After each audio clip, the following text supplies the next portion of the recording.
TOMGIRL, where we talk all things sports, entertainment, fashion, and adventure. It's summertime, which means it's time for baseball and eating hot dogs at the ballpark. So it's fitting our guest today is the Senior Director of Ballpark Entertainment and Production for the Texas Rangers. Welcome to the show, Chris DeRuyscher. Woohoo! Thank you. Appreciate it. Love being here. Love seeing you. Love talking to you. So, I love seeing you too. I know we reconnected after all these years just a few weeks ago, and I was like, I need to get him on the show. It's baseball season. It's just perfect. So I'm glad that we were able to reconnect. well, and we're having a good season. We're off to a good start here in Texas. So it's everybody here is pretty happy, and yeah, lots of sunshine and happiness, and hopefully we can keep it 72 degrees for a little while here. Although that's not going to happen in Texas, but with our new roof behind me, we're always sunny and 72 inside. So. Yeah, talk about that gorgeous new roof behind you, that new ballpark of yours. Yeah, it was fun when I got here down at the Texas Rangers 2014, and we had the Globe Life Park across the street, and it was a great ballpark. Lots, history, World Series were played there. People loved it, but the heat is just so oppressive down here in the summertime and in the daytime. It's really tough, and so we kind of got to a point where we were coming up on the lease on that building across the street, and City of Dallas was kind of coming at us. City of Fort Worth was kind of coming at us. And Arlington said, wait a minute, no, we don't want y'all going anywhere. So let's talk about a brand new building right across the street. We'll put a roof on it, and have all these amenities, have different concerts and different things kind of come in, but let's do it right now and get it done. And so the Rangers said, sure, let's do it. So $500 million here, $500 million from there. Next thing you know, 3.5 years, this ballpark gets built. We put a roof on it. And now it's wonderful for anybody who's ever worked in professional sports with no roof. You're always fearing rain or weather ailments or whatever. But now we can have fans come from miles and miles away and say, hey, we're going to play on time. It's going to be nice. When we're able to open it, it's beautiful because it feels like a whole different facility. But yeah, no, it's been fantastic. And I think as the team succeeds here a little bit and makes some memories here, fans, I think will enjoy it more. But other than missing the old ballpark and some of the memories there, people don't have a whole lot of complaints about this new place. And I know I sure don't, because I've been given all brand new toys with our control room and everything else that's fun audiovisual wise. So. Talk about some of those toys, for people that don't know, like what all goes into your control room and then the stadium and the boards and making the whole experience come together for the fans. Absolutely. Yeah, no, it's fun when you build a brand new ballpark, and I don't think what people know is all this stuff is millions of dollars. So, the video boards themselves, the thin ribbon, video boards that you guys see, they're called ribbon boards, LED boards, there's lots of names for them. But you want these little accent boards everywhere on top of, trying to create some new, everybody's trying to outduel each other with gigantic video boards. Well, because of the way our ballpark was built, we had to put a giant one in right field, but because of viewing angles, we had to put another giant one in left field, so that fans in different parts could see it. But on top of the, we went with Daktronics was the company that we used, and so we have LED video boards everywhere. But on top of that, you want to have a good engine for the car or a brain for the, however you want to say it. And so we were able to build this massive control room with, all the bells and whistles as far as replays goes and computer graphics and machines that play the videos, and then a switcher that people punch to put up all the images on the boards, and routing systems, and just so many different things. And then on top of that, we were able to get top of the line cameras and editing equipment that you go out and shoot features with, or go down to spring training and film players and do different things. But we got the best of all worlds, and we did it in order to give the fans the very best product that we could. And when it comes to the boards, you're in the middle of a game, you want everything to be flashy and glitzy and look really sharp, and you're trying to get people to make noise and have fun and dance and hug or kiss or whatever. You're prompting all these different things, flex cams, things like that, and then hype up videos. And then on top of all that, we really put in one of the nicest sound systems, I'll say, in the world, because it really is top of the line. We're able to have a complete surround sound system going for, our goal was to bring in high-end concerts. We've had everybody from Elton John to we've got Pink coming in. We had I'm a big 80s hairband guy, and so we had Motley Crue and Poison and Def Leppard and Joan Jett and those guys come in. But the idea is to attract those concerts here so that you have this kind of amphitheater, but it's 40,000 plus people that we can pack in here. and just have the best acoustics possible. And we have nailed it so far. And I'm proud to say, because Live Nation, all these other people, they keep coming back. And so very, very thankful for the amount of money that we spend on not only the visual side, but the audio side as well. And I think it's just made for a great, not only baseball experience, but concert experience. We've had football games in here, rodeos, different things. And, the whole package just, oh, and then on top of everything else, we have LED lights, which these days, if you go to sports events, are flashing, so we've got a little bit of everything here. So when it comes to like a game day, walk us through like what you're doing on the game day. Yeah. So for a Rangers baseball game, we'll let's say the homestand is 7 games long, sometimes you have 7 in a row, you could have 10 in a row, you could have 3 in a row. But you're always setting up, the week or two prior, you're getting videos edited and ready. You're looking at each day. Do you have special promotions happening? Are there marketing things that need to be done? And so you're lining all that up. But when I get to work on like tonight we have a game, I'll get here at like 9 in the morning for a 7 o'clock game. And we'll just go through our routine of, all right, do we have the game, what I call a game log? Some people call it a format, whatever, but it's a rundown. Everything from when gates open through pregame, through each half inning, all the way to the end of the game. What are the video elements? Where's it coming from? What other video boards, the ribbon boards, what do they have them on them at that time? And then what audio is being played? So we'll fill out these forms, check in with all of my promotions folks, the marketing folks, the social media folks, my boss, and make sure that everybody's on the same page. And then once we have that all lined up, get it out to everybody, they double check it. And then what we try to do in baseball is things happen quickly, as after, working in baseball for a number of years yourself, that somebody could get maybe their 1,000th strikeout the night before, or somebody could throw a no-hitter out of nowhere. Well, it's a lot of work, but you just want to bust your rear end, that morning to try to get together a little 45-second to minute piece, and you edit it the best you can. You add whatever glitz and glam you can, but to be timely, you drop that in the game that night, and all of a sudden, you've given the fans that night a sneak peek of what happened, and you get them excited about, and the players are amazed because they see themselves on the board and something they've done. So those are the fun things. They're challenging, right? Because not everybody's made to where they can just edit something really solid and well within a couple hours. But we're very blessed here with the people that we have, not only graphics, but editing. Our folks can knock things out very quickly. And the cool thing is that they want to, because when you're winning, when you are on any team in any sport that's winning, everything seems easier and you're more motivated, and I was with the Kansas City Royals for a long time, Rangers for a long time. Unfortunately, I've been a part of a lot of losing, but it's also made me better because I know that whether the team is playing well or not, I have to do my job and entertain them so that they come back. Yeah. And so a lot of experience with that. Down for a lot more winning. I've been able to go to a couple. We've had a couple playoff runs while I was here with the Rangers, so that's fun. And like I said, we're playing well this year, so we're all excited about tonight. Last night didn't go as well as we wanted it to, but that's the great thing about baseball is you flush the night before if it wasn't a good team game, and then you bounce back and you hope they put on a better show the next night. But I'm trying to think what else we. You're also making sure you got the right music lined up. Do players have new songs they want? We have walk-up music here in baseball. It's a huge thing with the young guys these days. Some people have 4 and 5 of them. And but yeah, there's a lot that goes into it, and they can be long days. But again, if you're doing something you're passionate about, which I have been, I joke that I haven't worked for the last 20 some odd years because I found my love and passion for it when we went to school together. And I've just enjoyed it since. So yeah, I love that for you. That makes me so happy. I will say though, your first season there at Texas, though, you did get to watch one team win the World Series in your stadium, correct? Yes, here in 2020. Yes, let's talk some Dodgers World Series. That was a lot of fun for a number of reasons. So for whatever reason, all politics aside, when the world shut down, we were the first ones to get going. We were the first ones to do high school graduations in here, of course, spread out.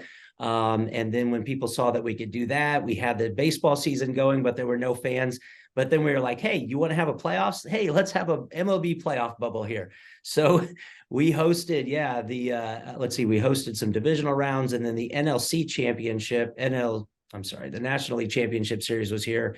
The ALCS was, I think it's San Diego, if I'm not mistaken. But then we held the World Series here, which, yes, your Dodgers came. And the cool part at the time was Corey Seager. He hit 8 home runs. So this became like the Dodgers' home, because they played, the divisional rounds, then they played the NLCS here, and then they stayed for the World Series.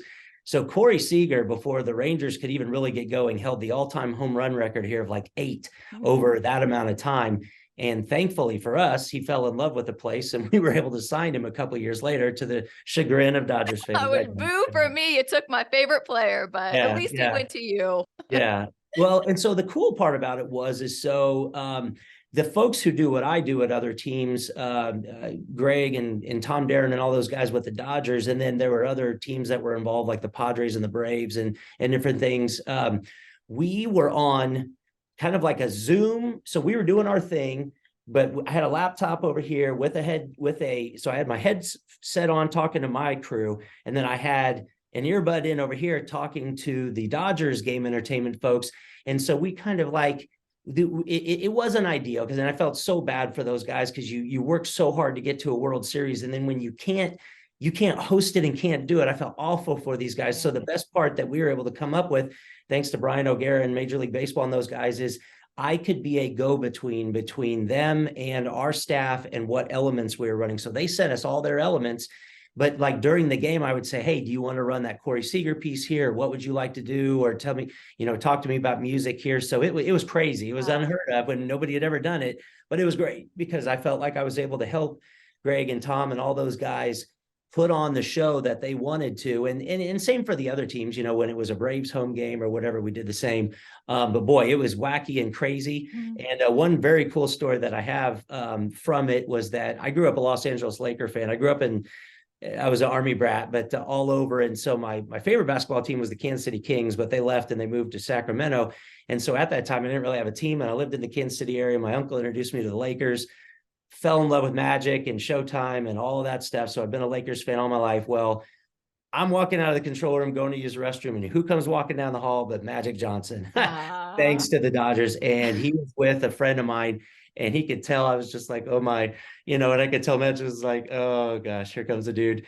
And I just said, I'm so sorry, can I just get a picture? And he was super cool. At the time we were wearing masks, and so we took a mask picture, and he goes, you don't want this with masks, do you? And I go, are you cool? So it was that during that scary time, but he did. He took a picture with me, and I got to tell him, my quick little story, and Cookie, his wife, was there, and he was so very nice. But that was really, really cool for me, to get to see Magic. But yeah, hosting the Dodgers, hosting those teams, being able to do that was super cool, because we were the first venue to have fans back in. We had 12,500 for each World Series game, and it was spread out. But I tell you what a breath of fresh air too, because we were all cooped up, for all those years and all that time, and to see people back in and whatever, it was a really neat experience, and one I'll never forget.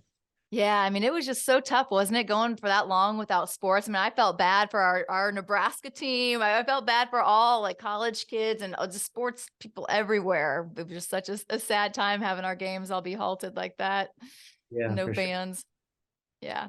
Well, do you have some other, like, it could be from Kansas City or wherever, but other big moments that stick out in your mind, either being like really great moments or moments when you're like, oh, wow, that was, a disaster on the big screen? Or. Well, I'll tell you one thing. I'll tell you my biggest disaster moment, and then I'll tell you something that I was kind of proud of from the Kansas City time that relates to now. But so, you're always not wanting to be the cause, because all of our work that we do is forward facing. However many thousand fans a night, everybody gets to see our work and judge us. It's, if the team's losing, it's the scoreboard's fault. If the team's losing, it's the video you just ran's fault. So whatever. So we're always trying to be seen, but not be seen, if that makes any sense. So when Kansas City in 2008, they did a massive stadium upgrade, and we went from SD to high definition. And in the outfield walls, they put LED boards. Now, some stadiums, do the Dodgers have outfield LED walls? I can't remember. Or are they static walls? Before we had them on the side, on the ribbon. I think in the new stadium they do. Okay. Don't quote me on that, and don't be mad at me, Tom Darren. Yeah, no, it's all good. Neither here nor there. But so we put the outfield wall, instead of being pads, was an LED board. So it was bright, and we're getting used to that. Well, anyway, Billy Butler comes walking up to bat, and he smashes a ball deep to left field. And when we hit a home run at Kansas City, we'd shoot off fireworks. Well, the ball was going and going, and then it disappeared into left field. And I was like, oh, go fireworks. And then I saw the ball rolling off the base of the bottom of the wall back into the infield. And I was like, oh my gosh, it hit the wall. And we shoot off fireworks as he's rounding second base. And I'm like, no, no, no, no, no. And anyway, so it was the only time in Kansas City history that fireworks have been shot off for a double. But it was like one of those It's a great double.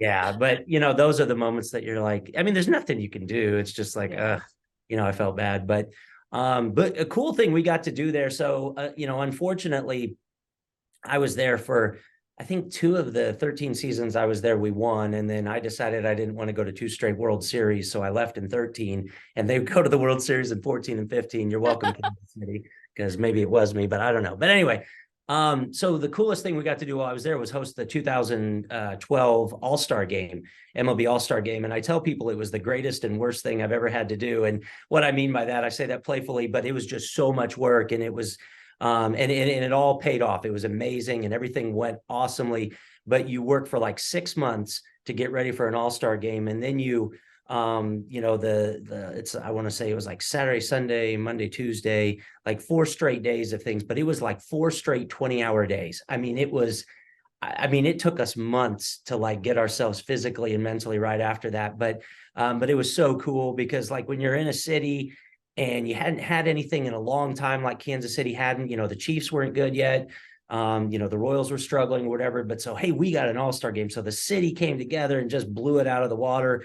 And it was really, really cool. And so fast forward to now, I'm excited I had that experience there, because not only did it help with the 2020 playoff bubble, but now we've been awarded the 2024 All-Star game, which is next year, obviously. And so super excited to have the experience of the old, see what they're doing now. And then a handful of us are going out to Seattle here in July to watch the Mariners All-Star game to get ready for the 2024 one. But it's funny how it's all coming, full circle. But I definitely cut my teeth in Kansas City and got to make every mistake that you can possibly make. But thankfully, I had good bosses and good people who, allow somebody to make a mistake, but know that that's not their track record. And, you're always looking to have that good boss who understands that people are going to make mistakes and nobody's perfect. So. Right. Give you room to realize those and make them, and then grow from it and get better and better. Yeah. Right. Let's talk about your journey, because you and I, we met in college. So let's talk about how, you got to Nebraska and how you fell in love with this industry. Yeah, well, I came to Nebraska to watch football games. My mom said, well, you got to pick a major. And I was like, well, my Uncle John and Uncle Kent, who both were broadcast journalism majors at Nebraska. I said, I'll just be a broadcast journalism major. But the funny thing was, all I ever did in high school was journalism writing. My mom was a tremendous writer, and not that I was, but it's, some genetics came down. So that's what I was going to do, but I was going to get to watch Husker football. So we get there our freshman year, a journalism student, kind of floundering, your freshman year, at least at that time, you didn't get to take any journalism classes. And, it's a big university. And I went to a Catholic high school where my graduating class was 49 people. And so coming into a 30,000 person setting, it was overwhelming. And so I'm just kind of floundering my freshman year, and I'm in a Spanish class. And there's this kid in the back who, kind of started talking to, kind of a goofy dude, but he ends up being one of my best friends in life. And it was Brandon Myers, now associate athletic director with Nebraska. After class one day, I was like, hey man, what are you doing? He goes, well, I'm going to film Husker football practice. And I like paused in my tracks. I'm like, whoa, what's that all about? What's going on there? And he tells me about HuskerVision and, Nebraska, because back then we were doing well, winning national championships. And so we were the first college, as you know, to put in a video board, video production and all that. Mm-hmm. And he walked me up there, and I walked in the door, and I knew 1,000,000% that is what I wanted to do. And thankfully he introduced me to Jeff Small, who, talked about, how big of a deal it was and how they weren't just hiring anybody. And So I did everything I could to convince Jeff that I was the right, person to hire for the following spring, I think it was, or I can't remember how it all started, but maybe it was spring. And got that letter that I was accepted, and that was it for me. I just knew from that moment that is what Chris DeRuyscher was born to do. And the crazy part is the edit. Like, I love editing. Like, if you ask Chris, what's your favorite thing to do in our industry? I love to edit. I don't know what it is. I feel like I'm a good editor. I don't know. Some people just find what they're good at and what they can do. And that's always been a thing of mine. And it's one bummer about, growing up in the industry. As you rise to certain titles, you have to, kind of pass all that. But I pull every once in a while a project to myself. But so started HuskerVision the next fall, and then, just started meeting people like yourself left and right. And I just, I don't know, those were, there was a lot of sacrifice, though, I think, too, for all of us, that worked there. Was I decided at that moment that Friday night parties, Saturday night parties, that's not what I was going to do. We were up at HuskerVision Friday nights. We were at all the sporting events, on Saturday nights after the football games. We would stay up all night long and do those, video dubs and drive them to Omaha. But we all decided at that time that we were sacrificing. Now, granted, we had our fun. I know we had our fun on like Tuesday nights and things like that. but you know what I mean? But once we realized, holy cow, the professional experience that we could get, and just the love we had for not only each other, but, Kirk and Schott and Jeff and everybody who was there, and the amount they poured into us. Like, I don't know. I mean, you guys are my family, and that was my family. And it was just so easy to do. And it was so easy to sacrifice things left and right, outings and different things, because you felt good pouring it back into, what we were doing and what we were building at the time. In fact, because I just told somebody the other day, I said, it's crazy how big our tree is right now growing out of Nebraska, because at the time it was a very small, it wasn't even a tree. It might've been a shrub. I don't even know. But we got excited about a guy named Dave Berggren, right? Yeah, Dave. Yes. Yep. Thanks, Dave. Sorry. But we were excited because he finished runner-up for a job with the Atlanta Braves. He didn't even get the job, and we were excited for him. But that's what we were clinging to. We were like, holy cow, we could get a job with the Dodgers or the Royals or the Braves or whatever, or, the Chiefs, whatever you wanted to do. And man, that was it. Like, I don't know about you, but that was just, I was like, I can work in pro sports. And now, goodness gracious, colleges everywhere, high schools everywhere, especially down here in Texas, video boards everywhere. I mean, I talked to a class yesterday, a bunch of young kids who have a video board, and they're running it, they're doing things. And I'm like, man, you guys are so far ahead of what we did. But, but again, one thing though, I look for in these guys that I don't know is there as much as is maybe they just take it for granted a little bit. You know what I mean? And sometimes I don't know if the passion is there like it was for us, because we were just wanted it so badly, at that time. But yeah, HuskerVision was the kickstart of it. And it just led to so many opportunities and met so many wonderful people there. Yeah. So tell about some of the jobs that you did for HuskerVision, because some people don't realize that we actually helped make like the recruiting videos that coaches would take into students' homes and different things like that. Absolutely. And it then was huge, and obviously now has become even bigger with social media and stuff. But so when I was there, I think I helped Michelle with volleyball. So I was on that beat, which was awesome because we won a national championship at the time. In fact, I skipped my own graduation to go to the national championship game in Richmond when we finished 34-0. So I was celebrating on the court with John Cook and all those guys, while my parents were sitting in the stands, and they called my name, and obviously I wasn't there. So that's the dedication I'm talking about. Yeah. But so volleyball, wrestling was my beat while I was there, which was awesome at the time because I didn't know anything about wrestling, but learned so much. I was not you to me. I was me to my computer. Next to Brock Lesnar when he was a wrestler at the, Minnesota. Now he's this big, WWE superstar and thing. Got to meet, so many other people along that journey and have some good times there. But so did the recruiting videos and help with those for that. Produced some different events while we were there. I can't remember what year you and I worked together, but I know I was your assistant when we worked on some football hype up pieces with some of those guys. The player animations. Willie Miller and then we took those other guys into the was that Vandenbosch? I can't remember. We had one for We had do we have the Macavica Mac truck? Yeah, yeah. And And oh, and then we painted what's his face green. Um, was it Carlos Polk? The green, I oh think yeah, and he was the the Hulk. whole yeah, Yeah, yeah, yeah. And then forgot the other about that one, one. yeah, And then we had Ralph and Mike Brown as the Brown brothers. Like we that's had right. those were so fun. I had a good time with those. Well, then we took those guys into some steel cutting thing where there was sparks flying, and Yeah. that Yep. got a little What was dangerous. that But one? Yeah, yeah. I know I we could did have that. We did that moment of like, man, we can't get any of these players hurt or we're screwed. exactly, exactly. So no, but that was the fun stuff, and obviously, football was driving everything at that time. But I know you're a basketball player there, and hoops became huge. Teron Lou was there during our time, and you guys had so many great players on your team, and volleyball was huge, and no, but it was so fun, and just to put our hands. I mean, like talking about blessing. I mean, nobody gets to do that, right? Like nobody gets to work with professional equipment and all that. In fact, I apologized to Rick Alloway years later, but I was like, Rick, I couldn't come over and work. I couldn't come over and use the stupid super VHS machine because I didn't know how to run it. I knew how to run a $100,000 machine over here, but it was like I made myself stupid over here and I couldn't do that. And so I wasn't very good at the journalism college, but yeah, But that's where HuskerVision for me was priceless. I mean, I graduated, and because I was playing basketball so much, I had done one intern like for a month, and I didn't have an ad portfolio. And that's when my teammate Sheila, we're in practice, and she's like, "I think you should work for that." And she points up to the big screen, and I just had never thought of it. And then I went up there, and same as you, my mind was just like when I saw the studio and Tom Osborne's studio and everything all the stuff that they had up there, I was like, this is just amazing and fantastic. And so when I was graduating and didn't have a job, I had that moment of like, I'm in tears. I'm feeling like a failure. Like, what am I going to do? Like basketball's over. I have no job.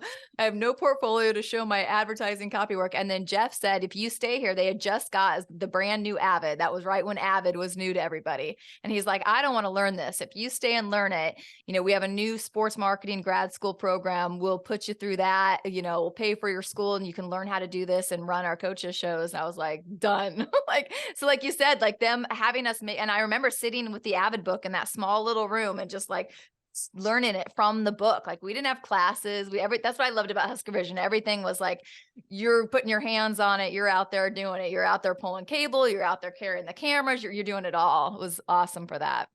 Well, I want you to know that you probably don't know this, but you inspired me when you applied for that job. And now correct me if I'm wrong, but I believe you walked in with something that said that you weren't applying for a job, that this wasn't a job to you or something along those lines. I can't remember exactly what it was, but basically you sold them on the fact that this wasn't a job to you. This was something you were passionate about, and that I don't remember exactly what it was. And if I'm mistaken, that's fine. But just know that I've looked up to you and I've kept that ever since, that whenever I was, this isn't a job to me. This is what I was born to do. It's what I get fired up and passionate and excited about. And something you said in that, I'll never forget you applying for that job. And I was so happy to hear that you got that job. But I don't know. But anyway, thank you for that. So yeah, and it was always great working with you. Yeah. Oh yeah, I loved working with you too. Like you said, we were all family, and I love that, we're all still connected, and no matter how much time or years go by, it's like you just see each other and it's like, my family's back. So that's awesome. I can't believe how long it's been. I know. I refuse to say we're old though. We're not old. We're still No, hitting time, so. not at all. All right, Yeah. well, let's get back to you. So on from there. So how did you go about getting getting out of Nebraska and landing your job with the Royals? Yeah, so senior year, Brandon Meyer, who I've already mentioned, he and I decided to take an internship down with the Tampa Bay Devil Rays at the time. It was 99. It was their second year of existence, but we got that job because Brandon Verzel, another guy that we worked with, got the internship in 98 with the Tampa Bay Devil Rays. So he kind of opened up a little pipeline there. And so we went in 99 and we did 4 months down in Tampa, which was fun. We had a blast, but I promised myself I would never work in baseball after that internship because the hours were too crazy. The days were too long. And here I am 23 years later in Major League Baseball. but it was awesome, and I got a ton of experience down there. John Franzone, who now is with the Tampa Bay Lightning, was our boss at the time, and he's a Hall of Fame industry guy as far as sports entertainment and event production and things. And so we learned a ton from him. But as we got back from that internship, Brandon Verzel, who I mentioned, got hired by the Kansas City Royals full time to go work there. Well, growing up in the Midwest, the Kansas City Royals were my favorite team. And so I continued to work really hard, and Brandon started to let me know that there was potentially going to be an opening there. And so with the experience that I had gained with HuskerVision and the internship that we had done in 99, I tried to make myself as best I could to a best version of myself, so that, that the Royals might offer and Brandon might offer. And sure enough, as I was graduating, I had an offer from the Tampa Bay Devil Rays to go work for them. The Nebraska Public Power district needed a video person, and they were offering some big salary, or at least it was big to us back in the day. Yeah. And I love Columbus, Nebraska, because that's where my grandma and my mom's family is from, but I was not really too pumped to go move there at the time. But then the other offer came from the Kansas City Royals, and for me, it was a no-brainer, because I just knew that I wanted to go work there and go work with Brandon again. And so I graduated in December. A week later, I moved down to Kansas City and accepted that job. And then 2 weeks later, got married to my current wife, Paige. And so it was a crazy month, but yeah, so took me down to the Royals, and, had a fun couple of years with Brandon, who eventually took a job with Seattle and opened up doors for me there. And again, I worked there for 13 years and was able to, one thing I'll say is, when you work in our industry, you don't get master's degrees, but you can, but what you really do in order to get a master's degree is you go from like standard definition to high definition. And you go a high definition control room to an HDR control room like we have here, or 4K or 12K, so those upgrades, those updates are how you get a master's degree. And so that's what we did in 2008. And so was able to learn so much there. Before eventually having that all-star game in 12, and then inevitably moving on. But yeah, so Brandon, HuskerVision, all that led to my opportunity with the Royals. Super thankful for it. Super thankful to him, and his family and everybody. But yeah, that's how I got to the Royals. So. Speaking of those master levels, like, how do you stay on top of the trends? Like, how do you have to, are you going to classes? Are you getting hands on the gear? Do you have people giving you instructions? How do you stay current? So, well, the one nice thing is we have vendors who reach out to us because they always want to let us know about their products. But there are things out there called NAB, like in Las Vegas, where you can go to this giant conference where the Sonys and the Daktronics of the world and the EVSs and all these different companies, Canon, you can go and you can see the cameras and see the replay devices and the headsets and the different things. So everybody's out there pitching the latest, greatest thing. So you try to make that a part of a thing to make sure that you're staying on top of trends, but the other thing is too, like I'm whether it's trends in equipment or music or videos or movies, this job keeps me young. I was just telling some kids yesterday, I have to know who the latest musical superstars are in all genres. I have to know what the latest TikTok, Instagram, yada, yada, yada. I can't even name them all. I need to know about all of these things in order to continue to connect with a younger fan base. As I get older, that you've got young people coming up. And if I'm doing entertainment that is not, for anybody but 45 and up, then I'm losing out on a whole generation. So you have to stay cognizant of that kind of stuff. But going back to the equipment, you're just constantly checking in with different companies. And again, like I said, you have sales folks who you learn to know and trust. They'll hit you up when they're like, hey, look, I know you just bought this, but think about this for the future, or this technology is coming out. So a lot of word of mouth, but it's great. There's a big kind of tight-knit group, in the industry that keeps each other aware. So. And you're also involved in an organization, the Idea Conference, that brings all the teams together. Talk about that. Yeah, absolutely. I talked earlier about how HuskerVision kind of exploded my passion for the industry. Well, another thing that took it to an even greater height was when we were doing our internship with the Devil Rays down in 1999. The annual Idea Conference was held in Tampa, and at the time, our former boss Jeff Schmall was the president of it. And Brandon and I were actually able to go and be interns for that conference. The conference has been an annual thing since 1983, and this year it'll actually be in Austin, but it's the Information Display Entertainment Association, and it brings together all sports from MLB, NFL, NHL, MLS, NBA, and all the universities. And then we're also including like WNBA and all the the different sports that are out there. But basically what it does is it gets anywhere from 500 to 700 people together annually to literally give ideas, talk about what they're doing. We have we have our Oscar show, which is called the Golden Matrix Awards, and so we give out Golden Matrix Awards for best show open, best overall, best entertain, or best in-game feature, et cetera, et cetera. But they've really done an amazing job of building this thing up to showcase all the great work out there being done, but to actually create a tight-knit community, tight-knit group where people can ask each other for opinions on things, or, hey, I'm getting feedback that my show might not be as trendy as it needs to be. What are some ways that you guys are doing it? And so it's just a great opportunity to do that. And when I saw this in 1999, I absolutely fell in love with the conference, fell in love with everything that it's been about. And I've only missed a couple since then, but at the time I decided to get involved as best I could. And I might be wrong on this, but I think it was 2005 or 2006, whenever our conference was in Los Angeles. I should know this, but I can't remember. But either way, I became for each sport, you have an advisory rep. And so at the time I ran for baseball advisory rep. So I became the funnel, if you will, that I would pass information from the idea executive board down to the baseball group, and then pass information up to the executive board. And then from the advisory rep, then I eventually ran for the GMA chairman, which is the person in charge of running the Golden Matrix Award show. Did that for a little bit, and then went into first vice president position, and then spent 4 years actually being president. And then after that, being president for 4 years, you get to do 4 years of being past president. And finally at the, which conference was that? Just a couple of years ago, I believe it was what was last year? I've got to remember this. Oh, it'll come to me. But anyway, so last year, after 12 years on the executive board, it was time to put me out to pasture. And so I have moved on from that board, but I was very thankful for the amount of time that I spent in the organization. I'm still in the organization. I've just taken a back seat. And now, of course, if they need anything, I'm there. But that conference has given me so much over the years.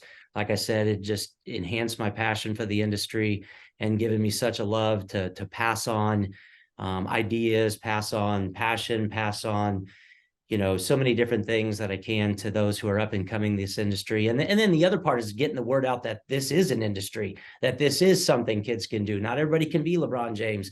Not everybody can be Mike Trout in baseball. You actually, you don't have to be the superstar athlete to work in sports. And this is a whole other thing that kids can do. And so I love going to high schools, especially around here, and looking kids in the eye and say, hey guys, there's a whole other realm of ways to get into sports, even if it doesn't pan out, and I mean, goodness, you can be an accountant, you can be an HR, you can do all kinds of things, but I feel like what we do is maybe the funnest part. If you can't be an athlete, how can you help that athlete in a game? And we've done it. We've gotten the crowd hyped in a moment. We've, gotten some cheering behind people that we feel like has actually impacted a game. And so it's fun. You for a minute, you feel like an athlete, even though you're totally not. So. When we got the honor just recently of working with the University of Nebraska's journalism department to kind of help with the curriculum or give tips or things that we've seen in the industries. So I want to ask you, what are some things what advice would you give to college students out there of what they need to be doing or what they could do to land in your shoes eventually? Yeah, I don't know what your feelings are, but experience. Go take that internship in Tampa, or take the one down the street, or a couple hours away in a big city near you. Take whatever experience you can get in this industry, and keep adding to it and add to it. And basically what I look for is, yes, I look for somebody who has graduated with a degree. I like to see that somebody has the ability to start something and finish it. I look for what they've done in college, but then I also quickly from there look, okay, what other experience did you go and get during the time? Where did you spend your summers? Where did you spend your nights and weekends? Did you work at the local TV station, or did you go volunteer for, shadowing at, wherever you are for here. Like if you were a local student here, did you try to get in touch with the Rangers or the Dallas Wings or the Jackals or the XFL Renegades who just won the championship the other night? What are you doing to make yourself better? And so I stress to people all the time, go get that experience, go make mistakes, go do everything you can just to make yourself more, when I'm looking for resumes, I'm just looking for those kinds of things. How are you more marketable? How are you selling yourself? Are you, putting together, videos online and different things? I'm looking at kids who do YouTube channels now, and, what are the graphics and the fun things, they're doing there. But yeah, just gosh, experience, and stay dedicated, stay driven. If it's not for you, so be it. But if it is your thing, go hard for it. Decide what's important. You decide if you're going to give up a night of drinking on a Friday night or whatever in college or partying, to go spend all night long at a facility editing something, because a lot of us did, and it's paid off. Every single person that I know who busted their rear end back at the Nebraska while we were there, it's paid off for them. Everybody's out there doing something. You have an amazing career going. Our friends do. For everybody who decided that they were going to fill their hours with important, not experiments, projects and different things like that, it's paid off, and that hard work and dedication, it's proven. And so I can easily sit here 20 some years later and say with no hesitation that experience and hard work does pay off if you want to put into it. And so I love to stress that to young people, and I can feel it right now. It gets me fired up and going again. And I love that the university reaches out. I have a lot of pride about where I'm from. I know you do too.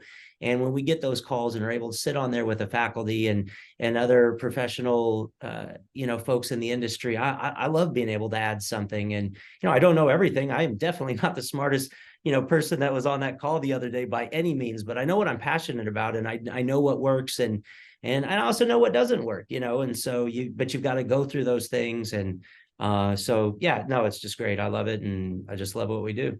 Yeah. And I love you keep saying the passion, because I think that's one thing I always think when I talk to younger kids too. I'm like, you don't have to be the best or the smartest or, know everything. But if you're the most passionate and you're the hardest worker, like you're going to go really, really far. And I don't know what you think, but to me, I think those are like keys for really succeeding in this industry. Well, and passion is huge for me now. So our former boss, who has unfortunately passed away, Jeff Schmall, he drove us, right? Like what do I say? He pushed us to get better. We were dedicated to excellence. And he reminded me one time in the control room, he asked how a project was going. I said, it's going fine. And he goes, oh, so we're dedicated to fineness now. We're dedicated to excellence. I will get this right, but I'll never forget Jeff for that. And he meant it well, but he drove us and made us passionate. So at IDEA, when Jeff passed away, a handful of us former HuskerVision students came together and came together with the executive board, which I was, I believe I was the president at the time. And or maybe I wasn't, maybe it was the year right before. But either way, we decided to create an award called Inspire the Passion Award. And it was dedicated to Jeff in the honor of him not only being former president of IDEA, but just a gentleman who was passionate about pushing young people to do their best. So every year since, and I want to say it's been, 8 or 9 years now, we have a contest, and we have teams and vendors send in interns or people that they nominate, for this Inspire the Passion Award. And it's got to be somebody who has that passion and drive, and they've done, all these great things already at a young age. And then we pick 1 or 2 of them to get an all expense paid trip to come to IDEA. And actually their reward is to do kind of like what I did, they're not an intern there. They don't have to be the intern, but they get to go and experience it and meet people and make the connections and just fire themselves up even more. But I love that we were able to do that for Jeff, and for Zach and Maria's family is still alive. They get to see that their husband and dad's work is continuing, and that passion and desire that he instilled in us is being shared with the next generation of folks. So, I get chills every time I think about the award, and I always try to reach out to Zach, Jeff's son, and let him know who won this year and whatnot. But it's something that I was very proud that we were able to do. And again, back to that word passion, it was just something that stuck with us. And, I owe it to Jeff enough and everybody else that we work with to continue to push that out there. And I will until I'm all done with this world. So Yeah, I love that you do. Yeah, Jeff was such a special man. And like you said, I'm so grateful for everything he did for all of us. Yeah. yeah, absolutely. Well, I could seriously keep you on here and talk to you all day. It's so great catching you up, but we better let you go. Get back. You got a game tonight. You got to get things ready. Any last like words of advice, words of wisdom? Maybe what if somebody wants to send a resume? What are things that catch your attention? Any just last tidbits that might be floating around in your mind there? Yeah, that's a good one too. I was talking about experience. So all professional sports teams do have internships out there, but what a lot of teams do, they try to have long ones, meaning like, so here at the Rangers, we will look for people starting in November and December to start on January 1 and to go through the full season. And we usually look for people who are out of school. And the reason we do it like that is because if I can find the right person to come and work here and they have this tremendous resume and they catch my attention, well, if I can give them, anywhere from 9 to an entire year of an experience here with the Rangers, professional experience, and we can hone their skills, it does two things for me. It either gives me somebody that's hireable the second that they're done with the internship, or if that person has worked hard enough, I can give them an opportunity to have their back to help them find a job somewhere, but they are professionally ready from that moment to step out into the workforce and do their very best. And not that things they haven't done in the past aren't good, but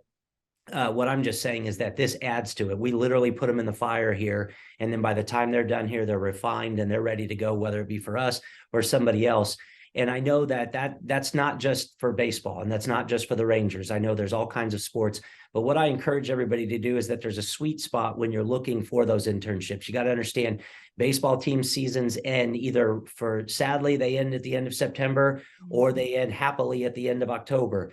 Basketball, you got to think, when does it end? What happens is, so like usually each sport, when it ends, there's about a month period where people are cleaning up and the after effects of the season. But then very quickly, I'm pretty sure that almost all sports teams start to look for their interns probably a month after their season ends. So you want to start hitting those websites at the very bottom of everybody's website. These days, it's almost across the board. It'll say job opportunities. Click on that. Just keep checking back. Look for those internships.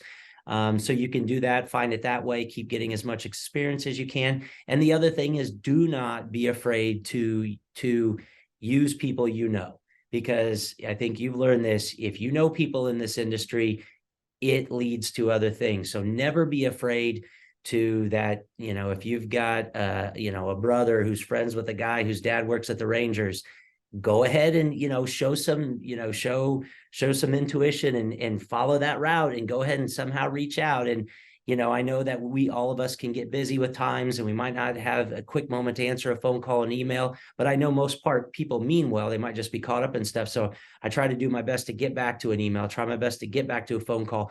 I've hired a person who's now across the hall from me. She's a full-time manager of promotions here. And the only reason she is because she was 3 times she left a voicemail with me, and every time she kept catching me in a moment where I was like in the middle of the game or something, but I responded to her. She came with her folks one night, saw the control room. She met with my boss. We thought she was great and said, "Hey, you want to be an intern here?"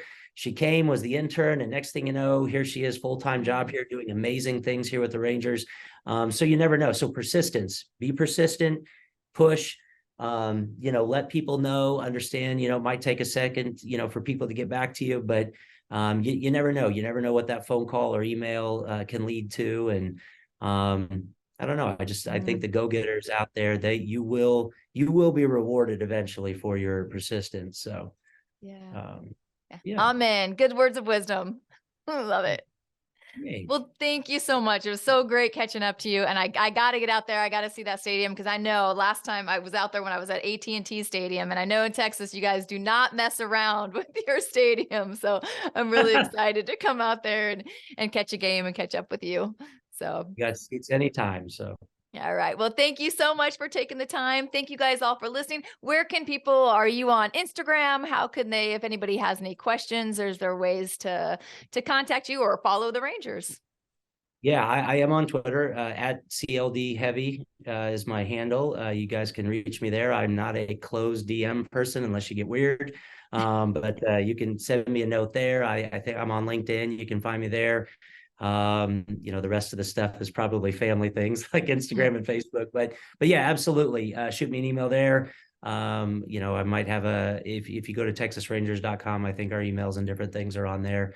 But yeah, if anybody out there is passionate about what we do and they want to talk to me anytime, I don't like dragging people into a conversation, don't like dragging people on a phone call. But if you want to talk, I'll talk like I just did. I'll talk your ear off for as long as you want to about this industry. So, and thank you, JJ, for giving me this opportunity. It's great to see your smiling face and very proud of everything you've done and happy for you. So. Oh, thank you. You too. Yeah. You just make me happy. You're always still just the nicest person ever and just such an awesome guy. So I'm so happy that you've done so well for yourself. And yeah, just a sweetheart.